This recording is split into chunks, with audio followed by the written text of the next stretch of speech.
नवीन व्हिडिओमध्ये आपलं खूप खूप स्वागत। आपण आलेलो आहोत कोकणातील राजापूर तालुक्यातील पेंडखळ हे आमचं छोटंसं गाव आणि कोकणामध्ये शिमग्याला पालखी घरोघरी येते, म्हणजे तशी प्रथाच आहे।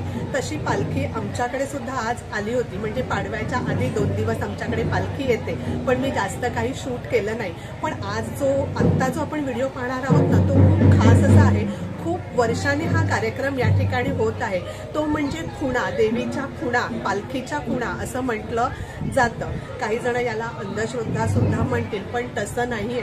प्रत्येक जण कोकणामध्ये या गोष्टीला अतिशय मानतो। खुणा घालतात म्हणजे काय, तर आदल्या दिवशी रात्रीनं एक नारळ 1.25 रुपया घेऊन तो लपवला जातो। इथे शेतातल्या मळी आहेत छोट्या छोट्या, त्या मळीमध्ये तो लपवला जातो आणि पालखी घेऊन तिथे भरपूर पालखी फेऱ्या मारते आणि तो शोधून काढला जातो। आणि हाच कार्यक्रम मी आज तुमच्या सोबत व्हिडिओमध्ये शेअर करते। प्लीज स्किप न करता व्हिडिओ शेवटपर्यंत पहा। या ठिकाणी भरपूर गर्दी आहे, शूट करायला सुद्धा अगदी जवळून मिळत नाही, खूप लांब उभं राहून शूट करावं लागतं, कारण पालखी खूप फास्ट पुढे जात असते, फास्ट मागे येत असते। त्यामुळे जेवढं जमेल तेवढं शूट करण्याचा मी प्रयत्न करणार आहे।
बरेच वर्षांनी म्हणजे जवळजवळ 30 वर्षांनी हा कार्यक्रम झाला। पालखीची पूजा होते आणि पालखी वाजत गाजत सानेवरती जाते। जी व्यक्ती हा नारळ लपवते ती व्यक्ती हा कार्यक्रम होत असताना त्या ठिकाणी उपस्थित नसते। प्रचंड अशी गर्दी होती। आजूबाजूच्या गावातून भरपूर लोक हा कार्यक्रम बघण्यासाठी येतात।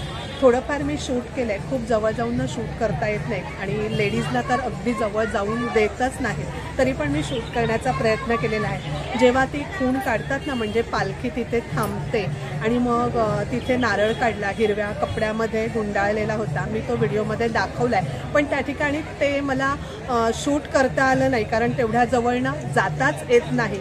तरी पण जास्तीत जास्त व्हिडिओ मी आपल्यासोबत शेअर केलेला आहे। आणि ना तिथली ही माती मी घेऊन आले, सगळीच लोक घेऊन जातात।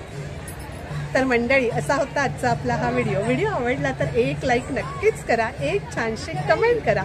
धन्यवाद।